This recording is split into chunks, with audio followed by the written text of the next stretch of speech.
홈팀 시애틀 포메이션은 4-2-3-1이며 무소부스키는 최전방에서 활동량과 침투 타이밍 모두가 뛰어난 자원이며 테라 베가는 2선에서 타락박과 볼 운반에 능하며 크로스 시도도 적극적인 유형이며 롤다는 중원에서 수비 지원과 전진 패스를 동시에 책임지며 연결고리 역할을 수행한다. 하지만 수비 라인 간격 유지가 흔들릴 때 공간 커버가 늦고 측면 수비의 대응 속도도 빠르지 않고 특히 강팀 상대로는 압박 대응력이 떨어지며 전환 시 템포 조절 실패로 인해 쉽게 밀리는 모습이 나타난다. 원정팀 파리 생제르맹 포메이션은 4-3-3이며 라모스는 제공권과 결정력에서 뚜렷한 강점을 보이고 있고 크바라트스켈리아는 좌측에서 드리블과 컷인 중심의 공격 패턴으로 위협적인 장면을 만들어내며 비티냐는 중원에서 연계, 침투 패스, 전진성 볼 배급 모두에서 중심축을 형성한다. 최근에는 크바라와 비티냐의 2대1 짧은 패스를 통한 하프스페이스 침투 루트가 반복적으로 작동하고 있으며 이러한 전개가 상대 수비 뒷공간을 빠르게 공략하며 페널티 박스 주변에서 수적 우위를 만들고 있고 중앙과 측면을 동시에 파고드는 구조적 패턴은 시애틀 수비 조직의 한계를 시험할 가능성이 크다. 하프스페이스를 중심으로 짜인 파리의 공격 전개는 예리하고 반복적이며 수비 커버 범위가 좁은 시애틀로서는 박스 주변 공간을 지키는 것이 결코 쉽지 않고 이 경기는 파리 생제르맹의 전술 응집도와 침투 패턴이 경기를 주도할 핵심이 될 가능성이 높다. 홈팀 AT 마드리드 포메이션은 4-4-2이며 소를로트는 제공권과 마무리 능력을 두루 갖춘 전형적인 피니셔 유형이며 줄리아노 시메오네는 움직임의 유연성과 이선 침투 타이밍이 탁월하며 전방에서 압박 가담도 적극적이며 바리오스는 중원에서의 박스투박스 움직임을 기반으로 공수 전환의 축을 형성하고 있으며 특히 하프라인 근처에서 시작되는 전진 드리블 이후 수비를 끌어낸 후 공간으로 찔러주는 패스 선택이 인상적인 자원이며 AT 마드리드는 전반적으로 좌우 측면보다는 중앙 침투 비중이 높으며 전방 압박과 중원 간격 유지의 강점을 가진 팀이며 최근에는 짧은 패스를 반복하며 전진하는 빌드업 루트를 통해 박스 진입 시 수적 우위를 만들어내는 장면이 자주 연출되고 있다. 원정팀 보타포구 포메이션은 4-2-3-1이며 이고르 제주스는 수비형 미드필더로서 간결한 볼 처리와 커버 플레이에 초점을 둔 자원이며 아르투르는 공격 전환 시 좌우 폭을 넓히는 역할을 수행하지만 수비 시에는 위치 선정에 흔들림이 있는 편이며 사바리노는 페널티 박스 근처에서의 결정적인 움직임이 가능하긴 하나 공간이 협소할 경우 존재감이 줄어드는 단점이 있다. 중원 수비 라인이 전진할수록 뒷공간 커버가 약해지는 구조이며 특히 박스 근처 수비 숫자가 부족해지는 문제가 반복되고 있고 측면 수비수들의 커버 범위도 넓지 않아 중앙 공간을 내주는 빈도가 높고 전환 템포가 상대적으로 느리고 결국 수비 조직과 중원 압박 간의 연결고리가 약한 흐름 속에서 AT 마드리드의 침투 패턴을 효과적으로 제어하긴 어려워 보인다.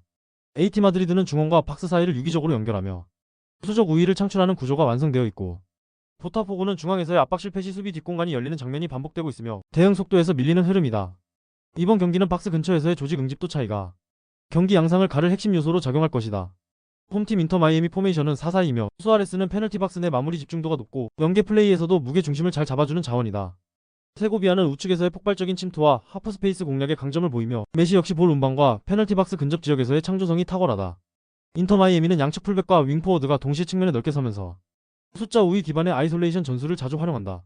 특히 한쪽 사이드에서 2대1 구도를 형성하며 상대 윙백을 집중 공략하는 방식으로 측면 크로스 빈도도 매우 높은 편이다. 이러한 전개 방식은 풀백이 단독 배치된 3백 팀을 상대로 강하게 작용하며 실제로 상대 수비의 균형을 빠르게 무너뜨리는 양상이 자주 포착된다.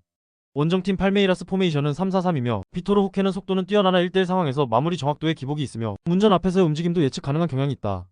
하파엘 베이가는 중거리 슛과 페널티킥 등 정적인 공격 루트에서는 위협적이지만 빠른 압박 속에선 탈압박 능력에서 흔들리는 장면이 많다. 리오스는 활동량은 풍부하나 중원 장악력에서 확실한 우위를 점하긴 어렵고 경기 흐름 제어 능력도 제한적이다. 팔메이라스는 3백 전술 구조 특성상 양쪽 측면을 윙백 한 명으로만 커버하고 있어 상대가 강한 측면 전술을 구사할 경우 뒷공간 노출이 빈번하다. 특히 하프라인 부근에서의 패스 차단 이후 역습 전환 구간에서는 측면 간격 유지가 무너지며 직접 실점으로 이어지는 장면이 반복되고 있다.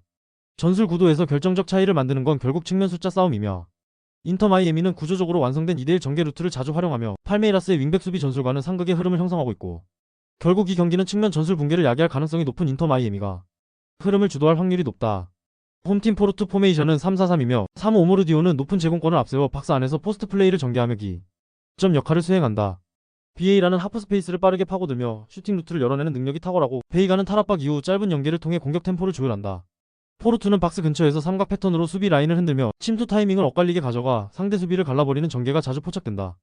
특히 이선에서의 침투 타이밍과 크로스 연계가 맞물리는 순간 문전 앞은 혼란 상태로 빠져들며 실점 위기를 유발한다. 측면과 중앙이 유기적으로 맞물리며 압박이 무너지는 그 순간 공격은 칼처럼 파고든다. 원정팀 알 아울리 포메이션은 4-2-3-1이며 아부 알리는 침투 위주의 움직임은 뛰어나지만 연계와 마무리에서는 날카로움이 부족하다. 트레제게는 측면 돌파 이후 선택지가 제한되고 함디 파티는 수비 전환 시 위치 선정이 불안정해 중원 간격이 쉽게 벌어진다. 알 아울리는 수비 블록이 정리되지 못한 채 공간을 내주는 장면이 반복되고 있으며 특히 박스 앞 하프스페이스를 제대로 통제하지 못한다. 풀백과 센터백 사이 간격이 벌어지는 순간 포르투의 침투 타이밍에 속수무책으로 당하는 장면이 쉽게 연출된다.